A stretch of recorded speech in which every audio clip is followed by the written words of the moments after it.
Mardi 14 mai, vous êtes sur RTI 1. Bienvenue à tous dans le 20h. En voici les titres.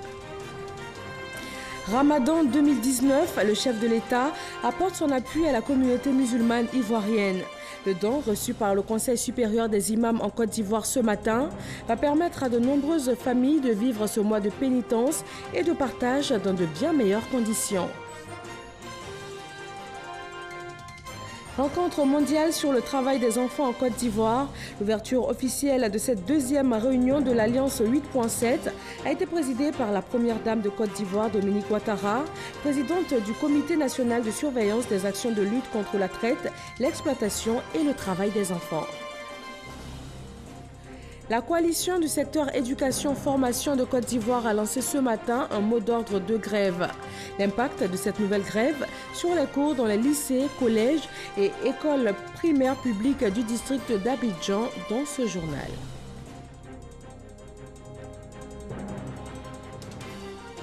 Et puis dans le domaine risicole, la mécanisation est en marche. L'aménagement hydro-risicole de Guiguidou dans la sous-préfecture de Divo couvre 443 hectares.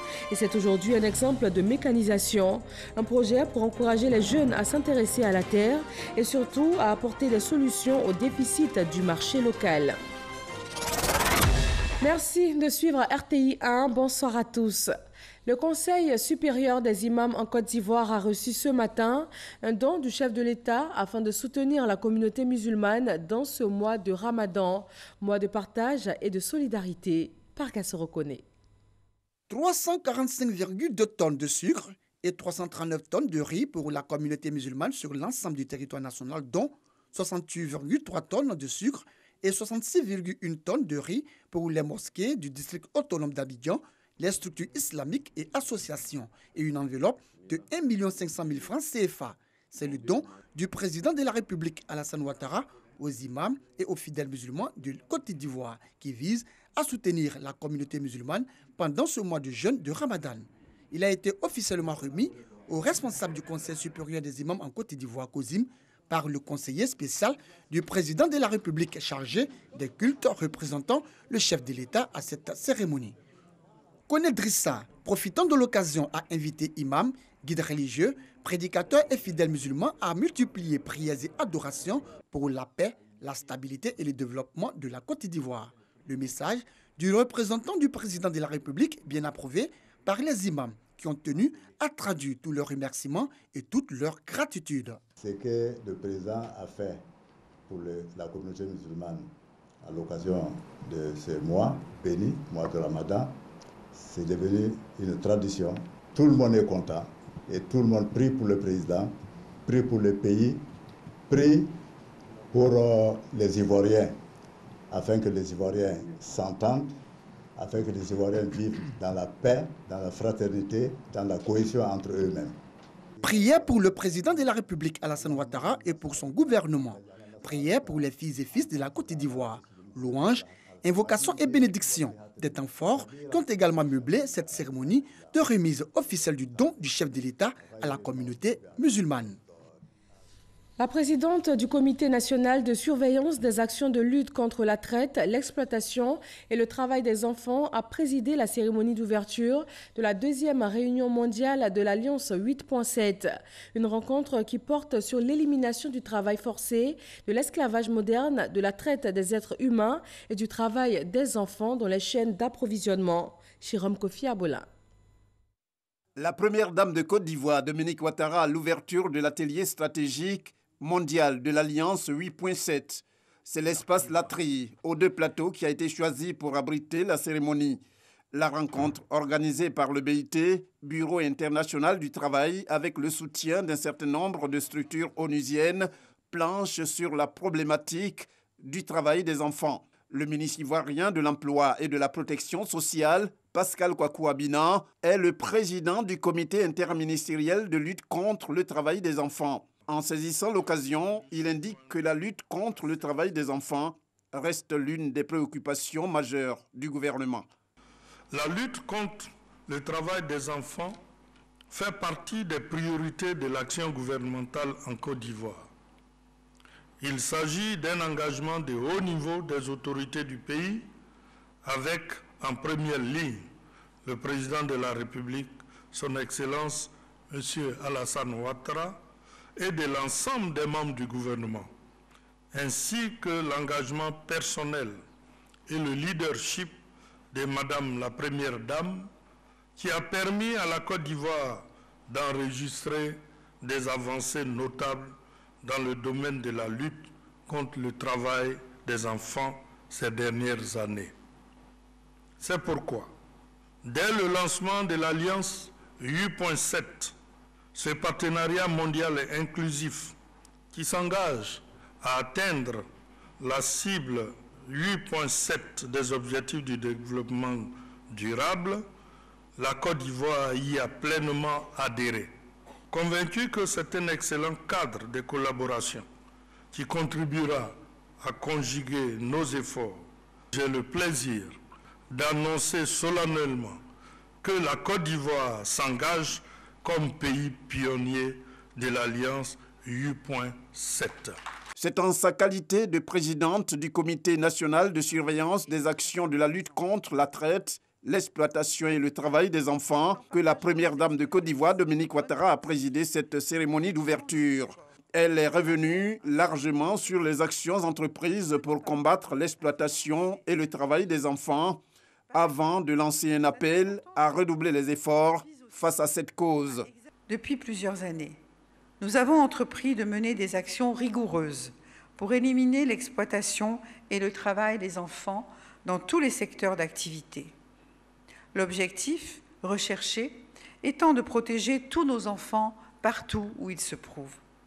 À cet effet, le Comité national de surveillance que je préside, en collaboration avec le comité interministériel et nos partenaires, a mis en place 2 plans d'action nationaux de 2012 à 2017 et un 3e plan d'action 2019-2021 vient d'être finalisé. Ces plans nous permettront de réaliser de nombreuses actions dans les domaines de la prévention, de la protection et de la répression en phase avec les objectifs de l'Alliance 8.7.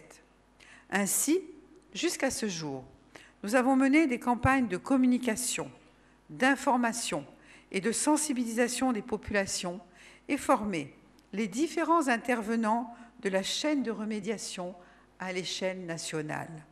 Dans cette même optique, la Côte d'Ivoire a légiféré sur l'interdiction des pires formes de travail des enfants pour réprimer les trafiquants et les contrevenants à la loi. Par ailleurs, je voudrais signaler que la Fondation Children of Africa, que je préside, s'est penchée sur ce problème et a entamé la construction de 3 centres d'accueil pour les victimes de ce fléau.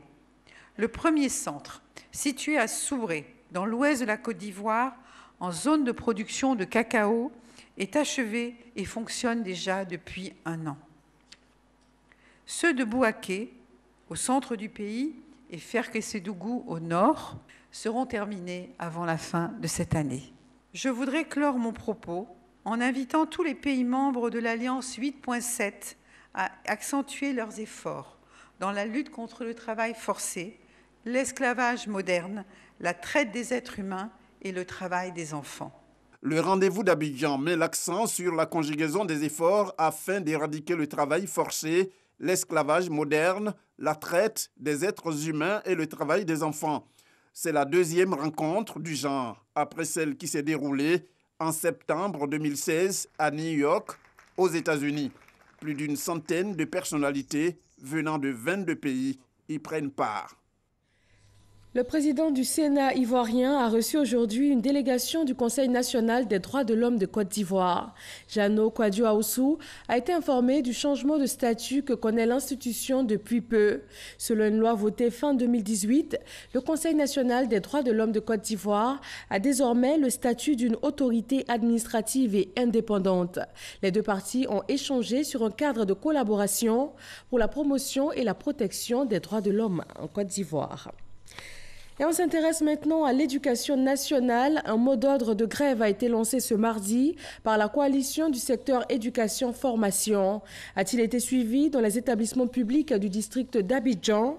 Le constat avec notre équipe de reporters Jean-Marc Djadji et Franck Kouadio. Lycée moderne de Trècheville, ce mardi matin, ambiance des jours ordinaires, professeurs et élèves sont en activité. Dans cette classe de terminale D, les élèves suivent avec attention le cours de sciences. Ce sont les préparatifs de leurs devoirs de fin du trimestre. Objectif pour ces élèves, rester concentrés pour les examens de fin d'année. Ici, on fait les cours normalement, tout se passe bien. Alors même, nous sommes en train de faire des cours des ET. Ce matin, dès l'entame, nous avons débuté les cours. Voilà, nous sommes présentement à la phase des préparatifs de l'examen de fin d'année. Marcory, autre commune, lycée municipal, atmosphère studieuse. Les élèves présents à la bibliothèque dans cette autre salle, le proviseur est en pleine séance de travail avec ses professeurs pour le suivi du programme pédagogique. Comme vous le constatez vous-même, ce matin, tous mes enseignants qui étaient programmés pour faire les cours sont présents. Les élèves aussi sont présents. Tout se passe normalement. On a fini la séance de travail. Tous les professeurs sont en train de préparer leurs cours. Il y a des évaluations, les devoirs et les interros qui sont programmés. On vient de les tirer, on vient de les mettre à la disposition des profs. Donc tout à l'heure, là, chacun va aller en classe pour faire ces évaluations-là. 14h cet après-midi, dans la commune du Plateau, à l'EPP à Mondabi, des instituteurs bien visibles encadrant les élèves. Cet après-midi, les élèves sont là et chez nous, les cours sont effectifs. Il n'y a pas de grève. Sachez que l'appel de la COSEFSI n'a pas été suivi chez nous. Même constat à l'EPP Cité des Arts dans la commune de Cocody. Ici, les cours se déroulent normalement. C'est le constat dans tous les établissements visités par l'équipe de reportage cette journée. Pendant ce temps, les discussions sont en cours entre le ministère de l'Éducation nationale et les syndicalistes pour aplanir point de vue, revendications et actions pour la bonne marche de l'école ivoirienne. À Boaké, dans la région de Gbeke, non plus cet appel à la grève n'a eu d'incident sur le déroulement habituel des cours. Chefs d'établissement, enseignants, écoliers, élèves, tous ont répondu présents ce mardi. À présent, un communiqué du ministère de l'Éducation nationale, de l'enseignement technique et de la formation professionnelle. Le 5 avril 2019, Monsieur le Premier ministre, ministre du Budget et du portefeuille de l'État, chef du gouvernement, recevant tous les syndicats du secteur éducation-formation, avait défini un cadre de discussion des points de revendication en vue de l'apaisement du climat social dans les établissements scolaires et universitaires. Ce cadre a pris en compte la tenue d'un atelier à Grand Bassam du 10 au 13 avril 2019, consacrant l'aboutissement au processus d'échange déjà entamé au niveau du ministère de l'Éducation nationale, de l'enseignement technique et de la formation professionnelle.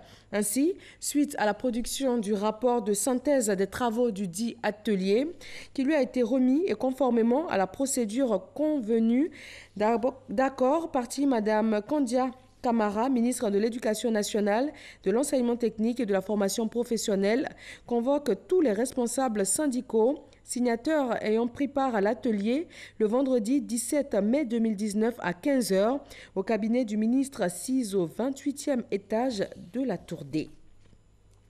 Dans la sphère économique, on note 7 levées de fonds pour le financement du budget de l'État. 394 milliards de francs CFA ont été mobilisés sur le marché financier régional du 10 mai dernier, soit un taux de réalisation de 29,9% par rapport à l'objectif budgétaire. 130,2 milliards de francs CFA ont été admis en bourse ce mardi. Le reportage de Francis Boifo. C'est le 29e emprunt obligataire de l'État admis à la Bourse régionale des valeurs mobilières, BRVM. 130,2 milliards de francs CFA. Cet emprunt obligataire TPCI 6% 2018-2026 permettra de financer le budget de l'État. Je voudrais inviter tous les potentiels investisseurs et acheteurs à emboîter vos pas et souscrire massivement. La recherche de financement reste une priorité pour le Trésor public, engagé à soutenir les projets de l'État à travers des actions sur le marché financier. Au 10 mai 2019, le Trésor public a mobilisé un montant de 394 milliards de francs CFA, soit un taux de réalisation de 29,9% par rapport à l'objectif budgétaire. Le solde à mobiliser est de 927 milliards, dont 427 milliards sur le marché régional. Au-delà de la mobilisation de ressources, Le marché boursier régional se veut une source d'épargne pour les entreprises et les particuliers. Un constat cependant. Les chiffres de participation des particuliers qui sont à moins de 1% dans l'opération, cela me paraît relativement faible. Nous avons besoin d'une participation plus massive des particuliers. C'est à travers ce type d'opération que nous diffusons la culture boursière, que nous permettons aux particuliers de bénéficier des rendements qui sont offerts sur le marché. L'opération est à 6% net d'impôts. C'est une rémunération qui est, à mon avis, tout à fait convenable. Le directeur général de la Bourse régionale des valeurs mobilières entend faire de la sensibilisation pour améliorer la culture boursière et augmenter le nombre d'actionnaires sur le marché boursier. On reste dans les chiffres, mais cette fois pour la production de riz en Côte d'Ivoire. En 2017, ce sont 1 300 000 tonnes qui ont été produites et 1 550 000 tonnes en 2019. L'objectif pour 2020 est de 1 900 000 tonnes. Pour combler le déficit, la Côte d'Ivoire, avec l'appui de partenaires extérieurs, a initié plusieurs projets d'aménagement de bas-fonds. EcoPlus s'intéresse ce soir à celui d'aménagement hydro-risicole de Guiguidou. C'est dans la sous-préfecture de Divo. Lancine Bakayeko.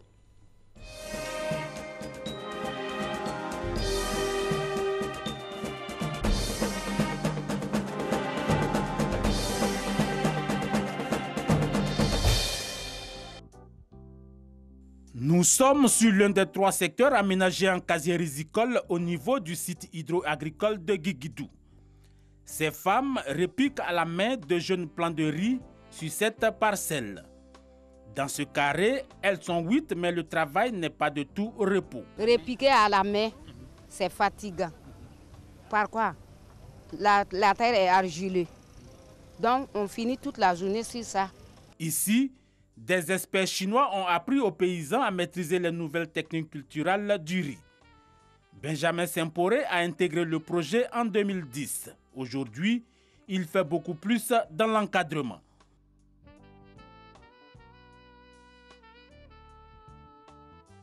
Maintenant, je pense qu'il y a la technique que nous avons reçu, les formations, qui est vraiment très important, qui nous permettent vraiment de faire un peu facile par rapport à avant. 2 barrages, dont celui-ci arrosent les 3 secteurs d'une superficie totale de 443 hectares. Les Chinois déployés en ce moment à Guiguidou ont élargi les variétés de riz, dont celles à rendement élevé, celles de haute qualité et celles de spécialité.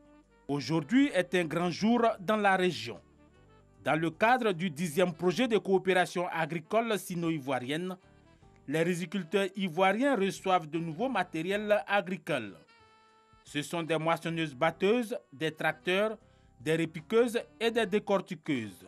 Valeur 130 millions de francs CFA.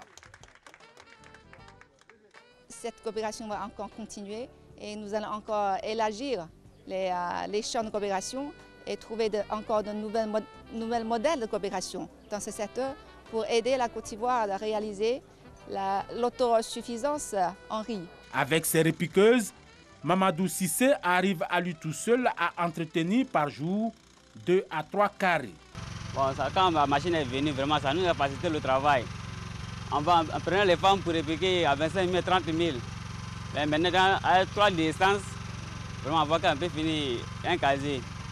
Vraiment, la machine est très bonne. Après des essais, plusieurs variétés de riz mieux adaptées à l'environnement vont être expérimentées. Mais pour que le nouveau projet de mécanisation aboutisse, il va falloir changer de modèle économique. On va amener les jeunes à créer des petites structures qu'on va équiper dans un premier temps. La période du labour est arrivée chez moi. Donc je lui fais appel, on fait un contrat, il fait le labour. Et je ne peux pas le payer maintenant, je le paye à la récolte. Et comme il va attendre pendant longtemps, l'usinier avec lequel il travaille peut déjà préfinancer l'activité qu'il aura faite chez moi.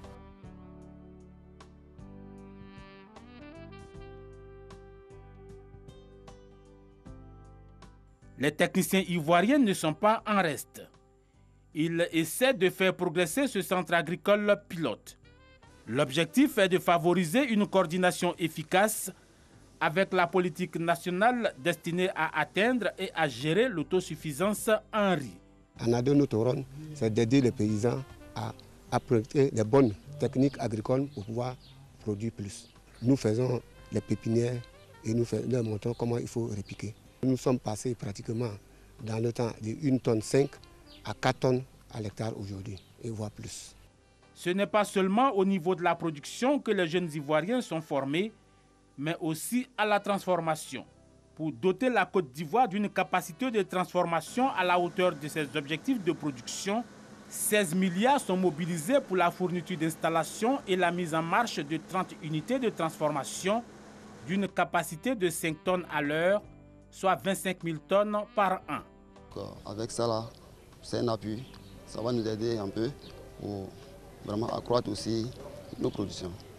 En 2017, la Côte d'Ivoire a récolté 1 300 000 tonnes contre 1 500 000 en 2018. Le pays vise une production de 1 900 000 tonnes de riz en 2020. La mécanisation du secteur agricole est une solution pour combler donc le déficit local et intéresser les jeunes à ce secteur d'activité particulièrement important. Et ces ambitions agricoles de la Côte d'Ivoire prennent en compte la préservation de l'environnement. Le plan ivoirien contre la déforestation des forêts a été présenté à New York aux États-Unis lors de la 14e session du Forum des Nations sur les forêts. Sidonie Davila. Le ministre des Eaux et Forêts de la Côte d'Ivoire à la tribune de la 14e session du Forum des Nations sur les forêts.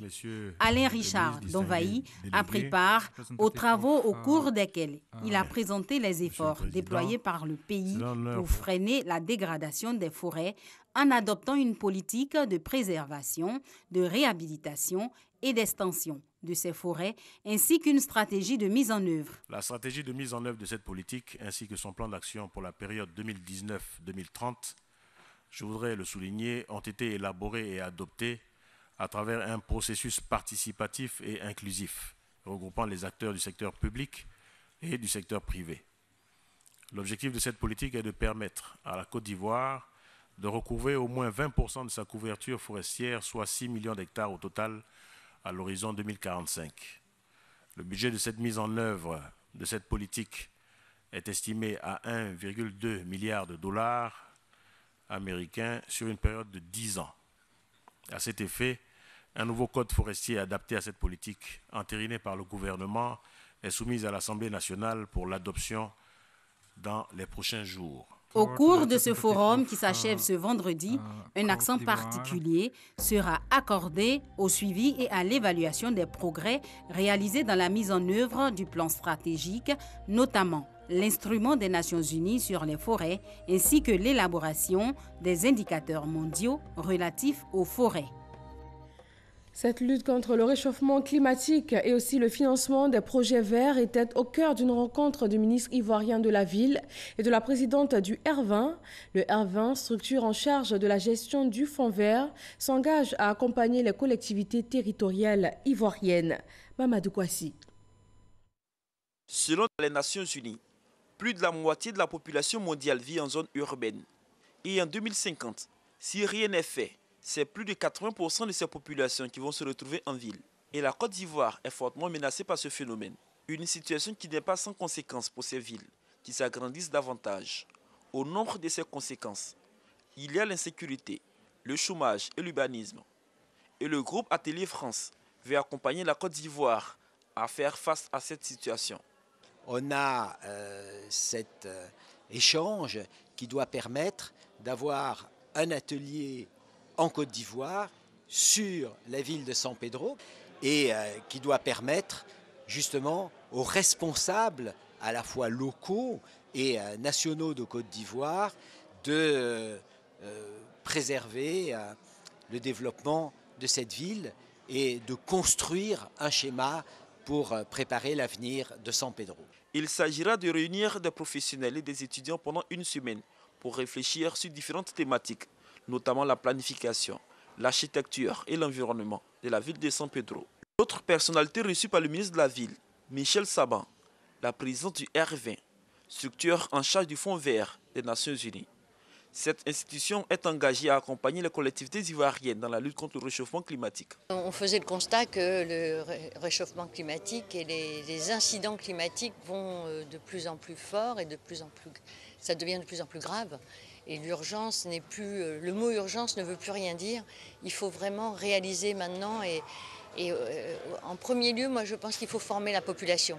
Et moi, je suis prête à aider au niveau de la Commission européenne, voire même des commissions internationales. Le prochain sommet France-Afrique a occupé une place importante lors de ces différents échanges. Cette rencontre internationale va porter sur les villes durables. La Côte d'Ivoire, qui se veut leader dans ce domaine, voudrait pouvoir avoir tous les éléments, fédérer autour d'elle les éléments avec les autres pays, afin de faire porter la voix et de montrer l'importance de la ville dans le contexte africain actuel. Avec ses différents partenaires au développement local, le ministre de la Ville, François-Albert Amicha, a également évoqué le séminaire international sur la formulation de la politique nationale de la ville, une rencontre prévue à Abidjan du 12 au 15 juin prochain. Dans l'ouest de la Côte d'Ivoire, Guiglons-Ropan vient d'être électrifié. Ce village de plus d'1 millier d'habitants est situé dans le département de Dieuekoué. Ses habitants voient là des opportunités d'étendre et de développer leurs différentes activités génératrices de revenus. En politique, les cadres du RHDP du département de Niakara sont en campagne d'information.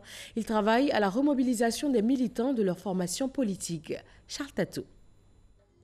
Information et remobilisation des populations rurales de la région du Hambol en faveur du RHDP. 2 raisons à la base de cette tournée effectuée par les cadres de Niakara. L'arrivée très bientôt du président de la République, Alassane Ouattara, en visite d'État dans la région du Hambol et la remobilisation des populations.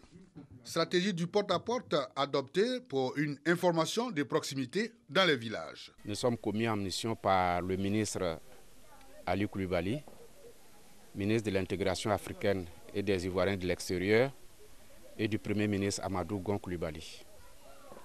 Quand on a choisi, on ne change pas. À la venue d'Alassane nous a permis d'avoir l'électricité. Nous sommes derrière lui.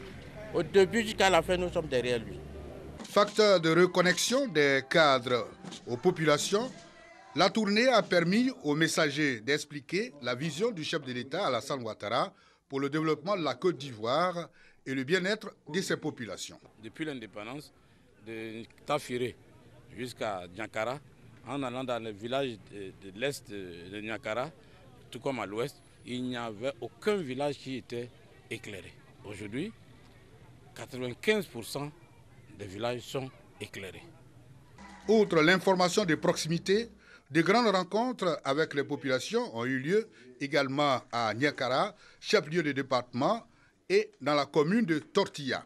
Le vœu le plus cher de la population aujourd'hui, c'est de recevoir le président Alassane Ouattara ici à Tortilla. Nous avons mis en place 4 équipes, ça s'est très bien passé. Au total, 22 villages visités. Dans ces différentes localités, les messagers du RHDP ont pu recueillir les doléances des populations et s'assurer du soutien et l'attachement de celles-ci au chef de l'État, Alassane Ouattara.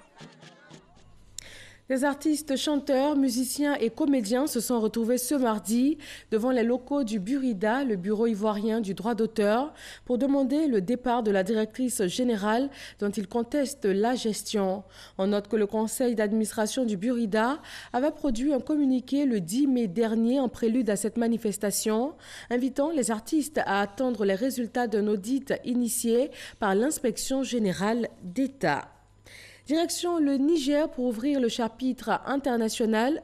Pour la 2e fois depuis 2016, la prison de haute sécurité de Koutoukale, à 45 km de Niamey, a été attaquée. Les agresseurs ont été repoussés et pris en chasse par l'armée nigérienne. Une poursuite soldée par au moins un mort du côté des forces de sécurité. Aucun prisonnier n'a pu être libéré par les assaillants. Aux États-Unis, pour terminer, la justice a condamné le fabricant du désherbant Roundup à 2 milliards de dollars de dommages pour un couple atteint de cancer. Elle estime que ce produit est défectueux, mais Monsanto conteste toujours les risques cancérigènes de son produit. Ce procès s'était ouvert fin mars, juste avant la condamnation pour les mêmes raisons de Monsanto à verser 80 millions de dollars à un septuagénaire atteint du même type de cancer. Les procès se multiplient. Une dizaine sont prévus sur 2019-2020 et une centaine de procédures sont déjà en cours. Et voilà, c'est tout pour ce soir. Merci de rester sur RTI 1. À 20h50, votre émission RTI 1 reçoit le ministre de l'Équipement et de l'Entretien routier. Pour tout savoir sur l'évolution de ce secteur en Côte d'Ivoire, restez avec nous sur RTI 1. Très bonne fin de soirée et à demain.